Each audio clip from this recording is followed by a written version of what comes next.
Happy birthday! Someone cheered as the candles flickered against the dim light. But the spotlight wasn't on me. It landed squarely on my sister Chloe's mom, Diane, beamed like a queen crowning her heir. With exaggerated flair, she slid an envelope across the table toward Chloe. Sweetheart, you deserve everything for this night. 2 tickets to Paris, for you and Brandon. Before we begin, drop a comment and tell us where are you from and from which city you're watching our videos. And after watching the whole video, don't forget to tell us what would you do in this situation. Be honest, tell me in the comments below. We read every comment. Let's begin! The room erupted into cheers. My aunt clapped so hard her bracelet snapped. Dad, Frank, grinned with pride as if Chloe had just secured a Nobel Prize. And me? The actual birthday girl, Ava. I sat stiff in my chair, my fork resting on an empty plate. My pulse hammered in my ears as Chloe gasped, "Mom, are you serious? Paris?" She squealed, kissing Brandon on the cheek while the table clapped again. Then came my gift. Mom shoved a small crumpled box toward me, her eyes already back on Chloe. "And for you, Ava." Her tone was flat, like tossing scraps to a stray dog. I opened it, fingers trembling. Inside lay a few bent, half-used birthday candles, the kind pulled from a drawer when nothing else was left. The table went quiet. For one painful beat, no one spoke. Then Brandon smirked, shaking his head. "Well, thoughtful, I guess." His chuckle cut like a blade. My throat tightened, but I didn't let the tears come. Instead, I smiled. A sharp, unshakable smile. One that didn't beg. It warned. I stood, my chair screeching against the hardwood floor. The sound sliced through the air, making heads snap toward me.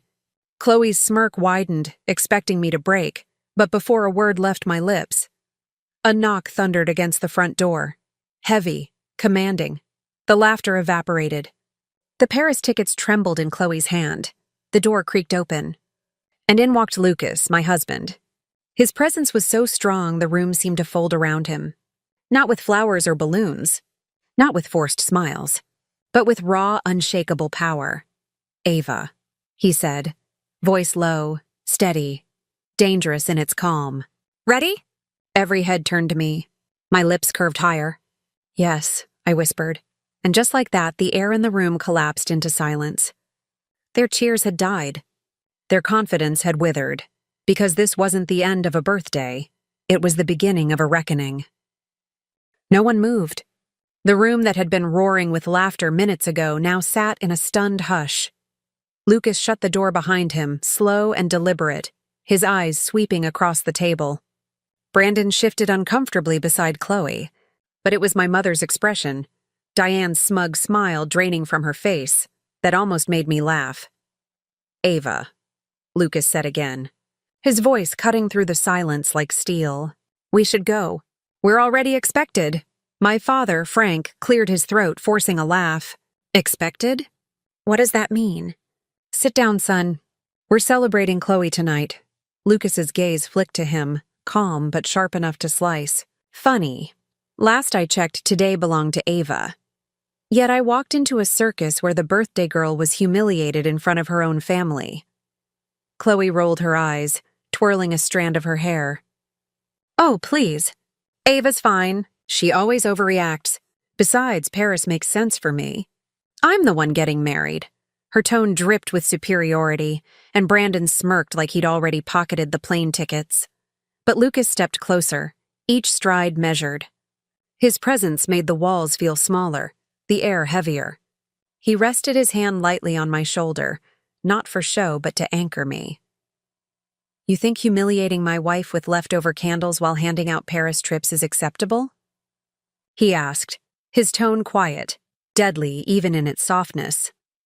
Mom straightened, defensive. "Now wait just a second. You don't understand. Chloe has always been our golden child. She deserves the best. Ava..." She hesitated, her eyes flicking toward me. Well, she's strong. She can handle disappointment." My jaw clenched, my nails digging into my palm. For years, I'd been labeled the one who could handle it, the one pushed aside, told to survive on scraps while Chloe bathed in affection and attention. But tonight? Tonight wasn't going to end the way they expected. Lucas's lips curved into a cold smile. Strong? You mistake cruelty for strength, Diane. What you've been doing to Ava isn't love. It's neglect dressed up as tradition. The table shifted with discomfort. My uncle coughed into his napkin. My cousin stared at her phone, pretending not to listen. But every ear strained for what would come next. Chloe laughed, trying to cut the tension. Lucas, don't be dramatic. Ava knows she doesn't need grand gestures. She's simple. Simple? Lucas's eyes locked on hers, unflinching. Do you have any idea who my wife really is? Or have you been too busy polishing your own crown to notice? Chloe blinked, caught off guard. What are you talking about? Lucas squeezed my shoulder gently. Ava is not simple. She's the woman I chose to stand beside me. And unlike this table full of self-proclaimed royalty, she doesn't need validation to shine. But since you all love gestures, he reached into his coat pocket and pulled out a sleek envelope. He placed it on the table with a thud that echoed louder than any cheer had earlier. What is that? Brandon asked, his cocky grin faltering. Lucas leaned forward, his gaze sharp. Consider it Ava's real birthday gift. And unlike your Paris trip, Chloe, it wasn't bought with favoritism. It was earned, deserved. My chest tightened as I stared at the envelope. I hadn't even known he had something planned. My fingers hovered over it, but before I could touch it, Mom snapped. This is ridiculous. We don't need your theatrics, Lucas. Ava should be grateful we even included her tonight. The words sliced deep. But I didn't flinch. Not anymore. Because for the first time, I felt the shift.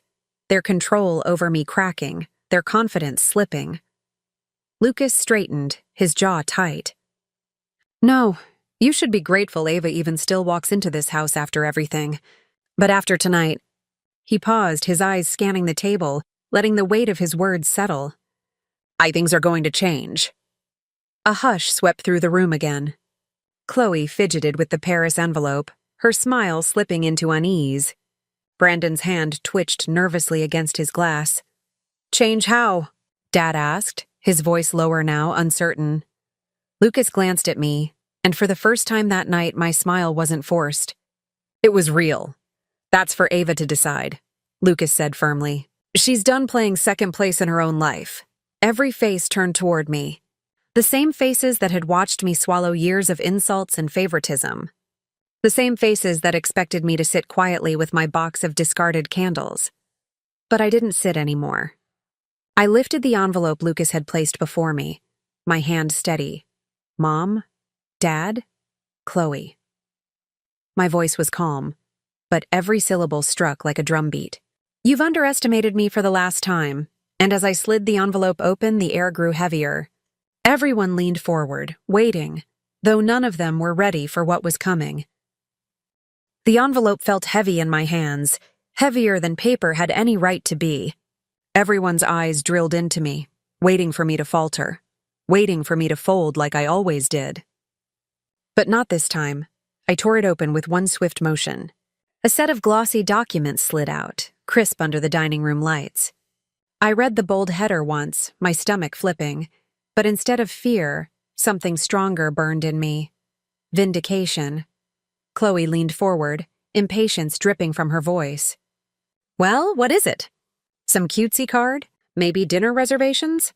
Lucas's voice cut across her sneer. Not dinner, ownership. Murmurs rippled through the table. My father stiffened.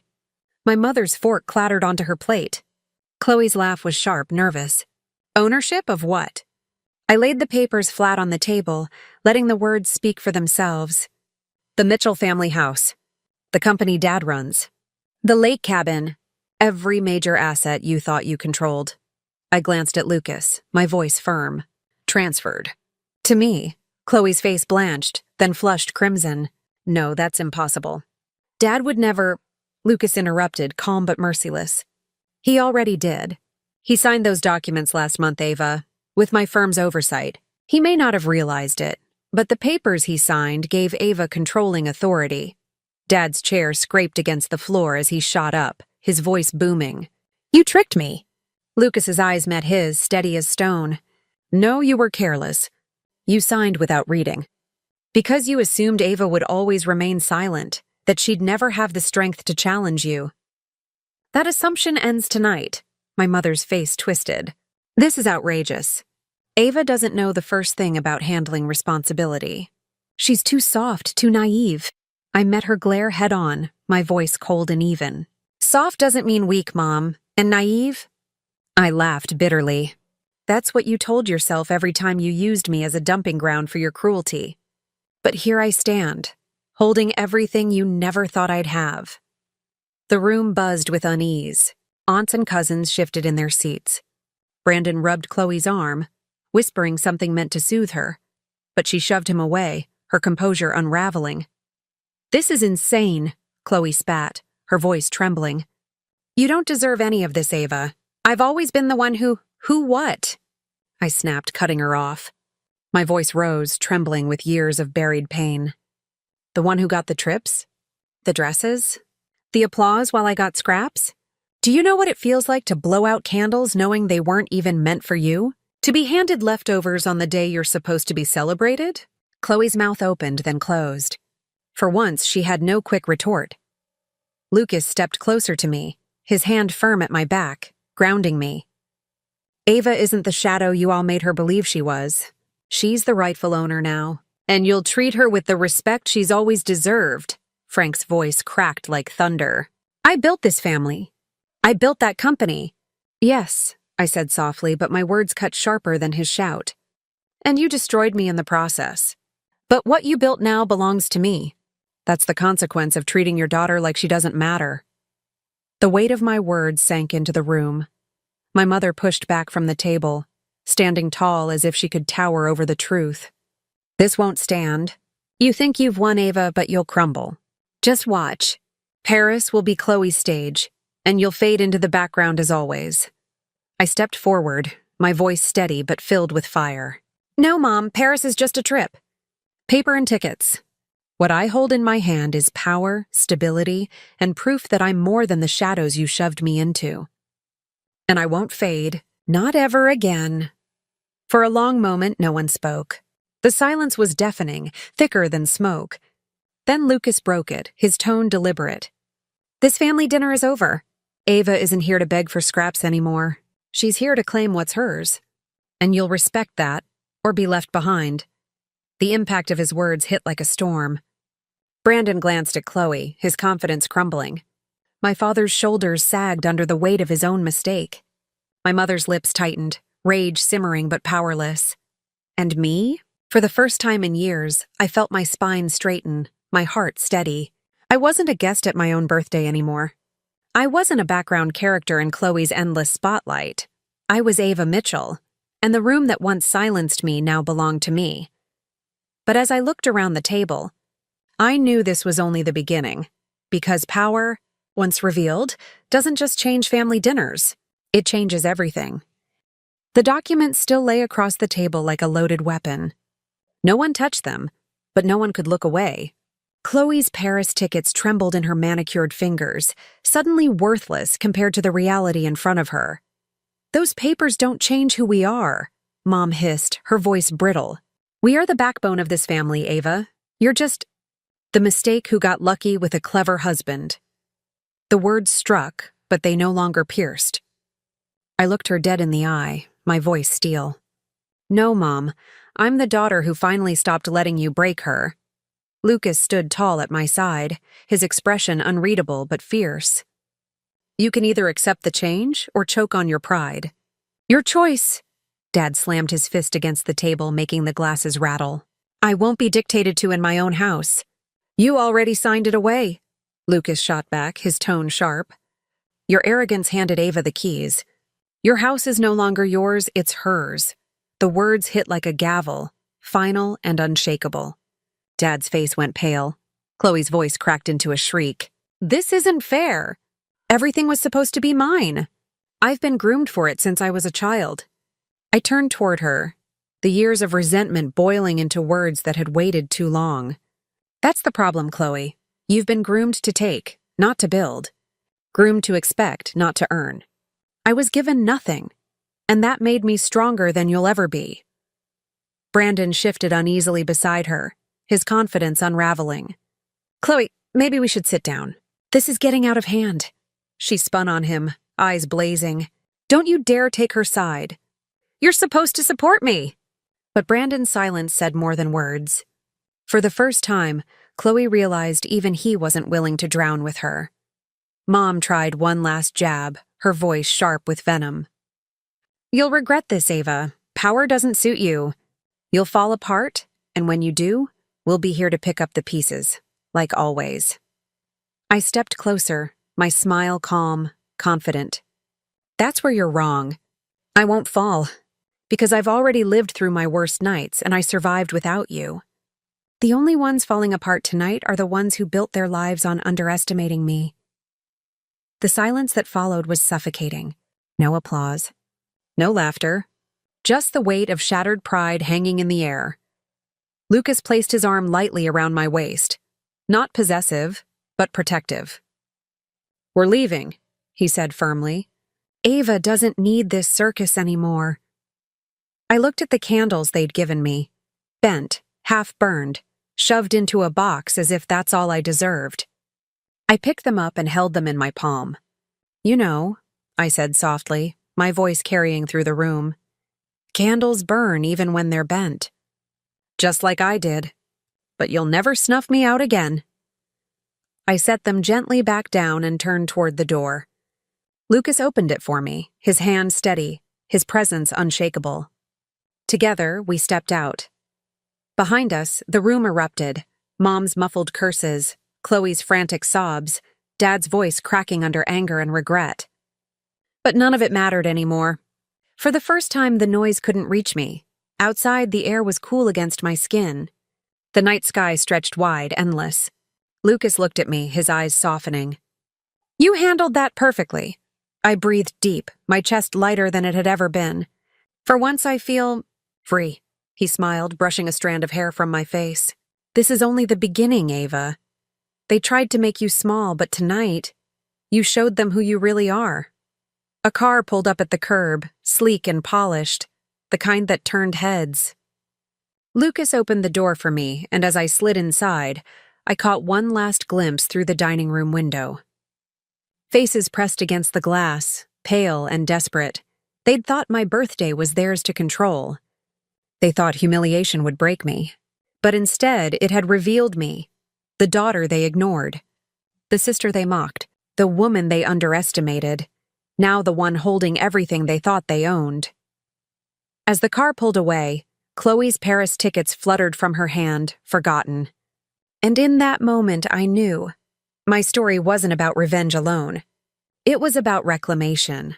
I wasn't just Ava Mitchell, the forgotten daughter. I was Ava Mitchell, the woman who turned silence into power. And they would never forget it.